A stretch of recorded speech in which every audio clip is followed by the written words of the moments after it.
Ce que vous avez là, sous les yeux, c'est un chantier de construction de maisons individuelles. Oui. Nous sommes dans la banlieue de Nantes. Oui. Mais ce que vous avez sous les yeux, c'est plus que ça. C'est une révolution dans le bâtiment, dans la construction. Parce que ça n'y paraît pas, mais c'est ce qu'on appelle une construction hors site. Autrement dit, cette maison que vous voyez est constituée par 2 modules en bois qui ont été fabriqués en 1 mois dans une unité de production, qu'ils ont une usine, si vous voulez, à quelques kilomètres d'ici. En une journée, c'est amené sur place avec une grue et c'est assemblé. Visite guidée.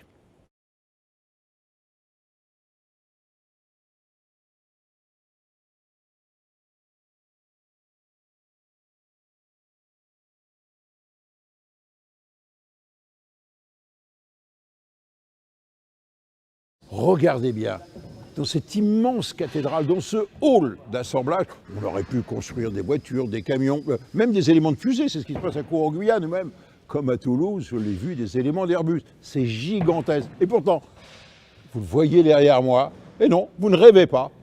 On assemble, je dis bien, on assemble des éléments, des modules qui, une fois transportés sur place, vont faire des logements. C'est ça, la construction hors site. Et ce hall d'assemblage, son intérêt, c'est qu'il est le plus près possible de l'endroit où on va fabriquer les logements. D'habitude, dans la construction classique, vous connaissez ça mieux que moi, c'est une noria de camions qui alimente le chantier là où on construit les logements.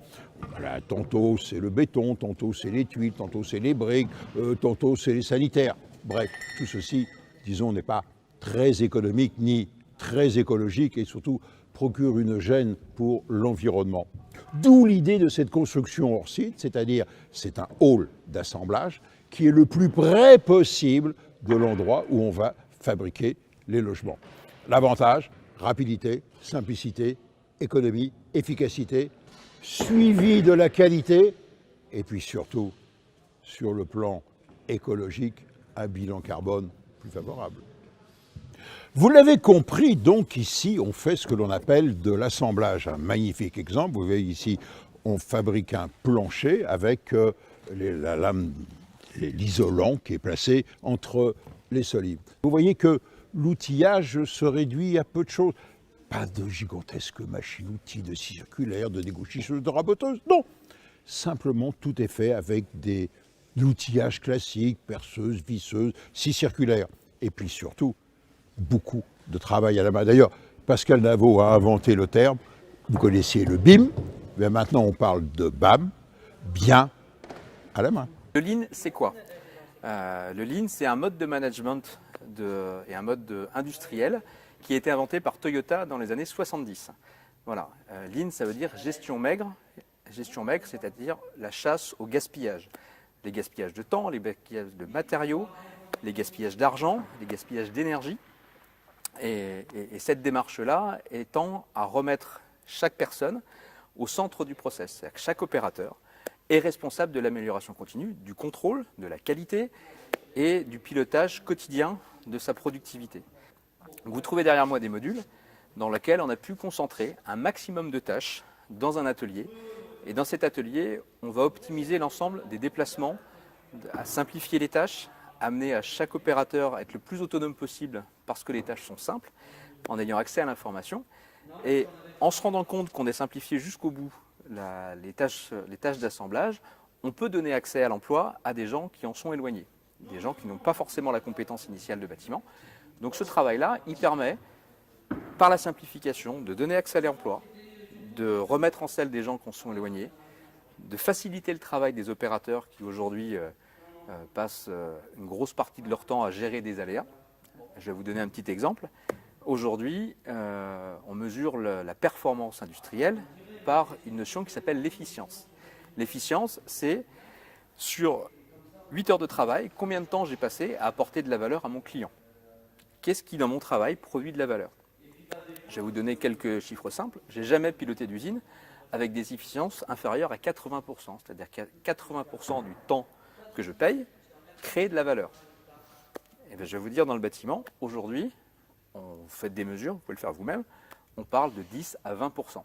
C'est-à-dire que dans le domaine de la construction, aujourd'hui, 80% des heures qu'on paye à nos opérateurs sont des heures qui ne servent à rien, qui ne créent pas de valeur. Voilà.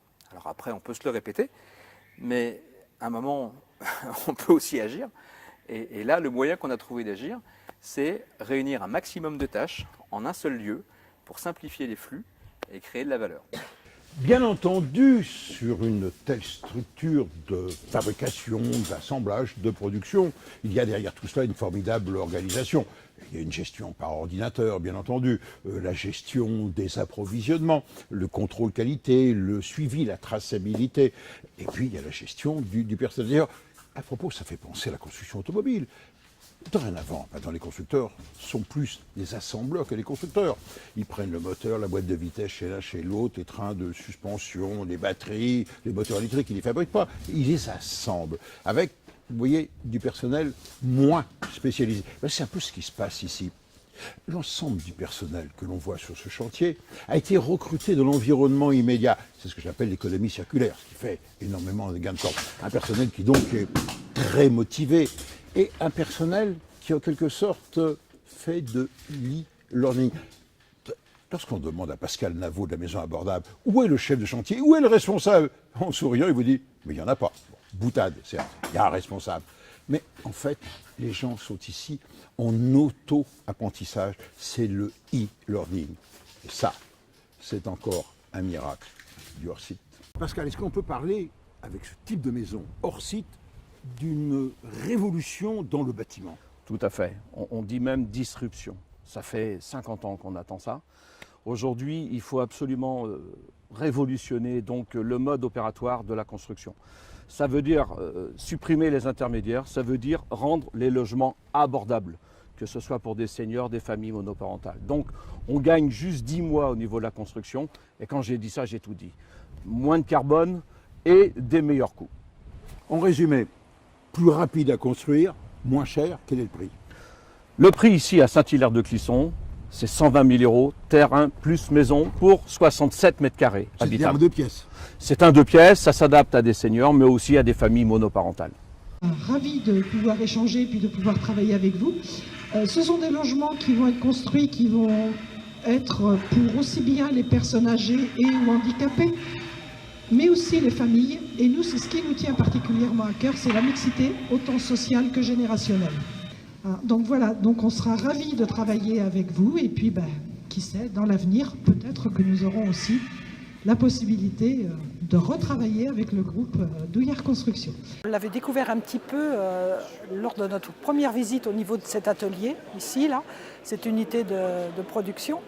Mais c'est vrai que c'est étonnant de voir arriver les logements tout faits, et puis qui se posent comme ça sur les plateformes. Alors ça répond à un besoin, oui, parce que pour trouver des logements accessibles, abordables, à une population, on va dire, handicapée ou vieillissante, ou même à des jeunes ménages, il est difficile de trouver ce qui va rentrer dans leur barème de loyer, sans que ce soit non plus trop excessif, et surtout qu'ils bénéficient quand même d'un logement très isolé et très adapté à leurs problématiques. On souhaite accueillir de nouveaux résidents et tout le monde n'a pas les moyens de construire ou d'acheter sa maison. Donc c'est très bien aussi qu'on puisse bénéficier de logements comme ça, abordables. Plutôt que ce soit porté par la commune, c'est porté par le constructeur qui se charge aussi de trouver le bailleur. Et c'est vrai que quelquefois, c'est un peu plus les difficultés que l'on a en tant que maire ou petite commune de trouver un bailleur qui veuille bien venir chez nous. Et c'est vrai qu'il est plus facile quand on travaille ensemble, commune, constructeur et bailleur, d'avoir un projet commun et d'avoir quelque chose de très bien réalisé. Aujourd'hui, on est le premier opérateur des Pays de la Loire. On est présent sur l'ensemble des départements. C'est à peu près 26 000 logements, 400 collaborateurs et on a un investissement de 200 millions d'euros à peu près par an. Le partenariat est effectivement essentiel. Je pense qu'on est au début d'une aventure. Il est important parce que philosophiquement, il rejoint bien les fondamentaux et les valeurs de l'entreprise. Je sais que vous avez un travail important en matière d'insertion, et pour nous aussi, en tant que filiale d'Action Logement, c'est important d'être sur l'insertion. On a également un enjeu par rapport aux salariés. Vous savez que le logement des salariés est un vrai sujet, avec des spécificités en fonction des départements qui sont très différents. J'étais en Vendée hier, je vais être au Mans demain, les marchés sont complètement différents et à chaque fois on doit s'adapter. Avec une métropole nantaise qui est extrêmement puissante, mais en même temps des cœurs de bourg pour lesquels là aussi il y a des besoins. Là aussi, les élus ont besoin d'opérateurs globaux. Et c'est pour ça que depuis quelques années, on développe des projets assez différents, complémentarité des besoins. Je pense aux gendarmeries, je pense aux MAM, je pense aux EHPAD. Voilà, l'idée c'est d'être un opérateur global. On a à peu près 200 logements en accession par an. Donc ça aussi, ça fait partie du parcours résidentiel, en locatif, en lot libre, en PSLA. Voilà, l'idée c'est de vraiment pouvoir vous accompagner sur du long terme, puisque les projets sont longs. Alors ils sont longs à monter, hein, une opération en moyenne c'est 3 ans. Pour le bailleur, c'est des éléments qui sont extrêmement longs, puisque toutes les règles changent en 3 ans. Les interlocuteurs changent, on rentre dans une année électorale et on sait que là aussi les rythmes de la construction vont bouger. L'investissement est assez important, hein, puisque on a des retours sur fonds propres sur nos opérations à 40 ans. Donc effectivement, il faut qu'on ait une pérennité, d'où les enjeux avec Socotec de nous garantir qu'on aura une vraie pérennité. Et donc c'est important pour nous de pouvoir envisager ce partenariat. Alors on voit aussi plusieurs avantages, parce qu'on fait 1000 logements à peu près par an, et la construction industrielle a pour nous plusieurs intérêts. Un intérêt de qualité. On sait, pour tous ceux qui font du chantier, je pense à mes équipes notamment, que la réalisation sur place est difficile, avec notamment les normes d'étanchéité, etc., un percement malencontreux est un vrai problème, et que l'industrialisation tente à tirer cette qualité vers le haut. Également des conditions de travail. On sait que malheureusement, on a une difficulté aujourd'hui de recrutement de collaborateurs et de compétences, et que c'est vrai aussi que les conditions de travail, c'est un élément important pour l'épanouissement de nos équipes et la pérennité dans le temps. Autre élément, les appels d'offres infructueux, c'est une vraie actualité pour beaucoup en ce moment. Et là, finalement, le fait de se dire chaque opération, surtout quand on intervient, nous, la moyenne d'opération, c'est 13 logements. Donc, vous imaginez, 1000 logements, ça fait beaucoup de monde et beaucoup de travail. Et à chaque fois, un appel d'offres infructueux, une entreprise, un dépôt de bilan, ça amène des délais supplémentaires. Et donc, voilà, on perd du temps et donc de l'argent. Cette garantie de coût, pour nous, et de visibilité sur l'activité, est également un gage de réussite, et donc de pouvoir répondre aussi aux attentes des élus. Voilà, donc pour vous donner juste un exemple, un type 3 aujourd'hui, d'environ 63 mètres carrés, c'est 365 € par mois. Je répète souvent que le logement social, c'est 80% des Français. On se bat un peu, alors nous forcément en logeant davantage de salariés, mais c'est vraiment le logement pour tout le monde. Moi j'ai un début de carrière où j'ai pu bénéficier de ce service. Des niveaux de performance énergétique qui sont, vous le savez, bien au-delà de la moyenne des logements privés en France. Donc il y a un vrai enjeu sociétal. On est aussi dans ces démarches sur un thème qui nous tient à cœur, c'est l'économie circulaire, puisque finalement c'est les salariés en proximité qui vont devenir des locataires. Et finalement, même si le chèque est toujours douloureux, ça permet aussi de payer vos salariés qui paieront leur loyer au bailleur et qui permettra de réinvestir. Voilà, donc on est dans une vraie relation de proximité, une vraie relation de confiance, une vraie relation de long terme. Et finalement, c'est tout le travail qui arrive maintenant pour nous, puisqu'on va avoir un travail sur les choix, les priorités, les attributions pour participer au bien vivre ensemble. Moi, je ne crois ni au ghetto de riches, ni au ghetto de pauvres. Le but, c'est d'avoir la mixité générationnelle, de typologie de produits, pour justement que les personnes s'emparent des lieux de vie et donc s'y investissent, soit des acteurs de la ville et de la citoyenneté. Et ça aussi, c'est un enjeu pour les communes et pour les bourgs de justement veiller au bien vivre ensemble. Donc on sera un partenaire forcément avec la ville dès le mois prochain pour préparer ces commissions d'attribution et dans le suivi également par rapport au développement de ce projet. Et puis j'espère effectivement, je sais qu'il y a déjà des pistes envisagées, mais on sera aussi un partenaire de l'entreprise pour continuer ce type de développement et de projet en commun. Voilà, je vous remercie beaucoup. Alors c'était une rencontre, une volonté de pouvoir aller vite, de maîtriser le coût, les délais, la fiabilité, et puis un partenaire aussi qui est comme nous investi en économie circulaire, puisqu'on travaille avec des acteurs locaux. Il y a également pas mal d'insertion pour l'emploi, donc filiale d'Action Logement, c'était important pour nous de travailler avec ce partenaire. Oui, non, Nous, on construit plus de 1000 logements par an sur l'ensemble de la région Pays de Loire. On a à devenir un opérateur global de l'immobilier avec des cycles qui sont de plus en plus longs, des cycles économiques plus longs, des équilibres financiers difficiles à atteindre.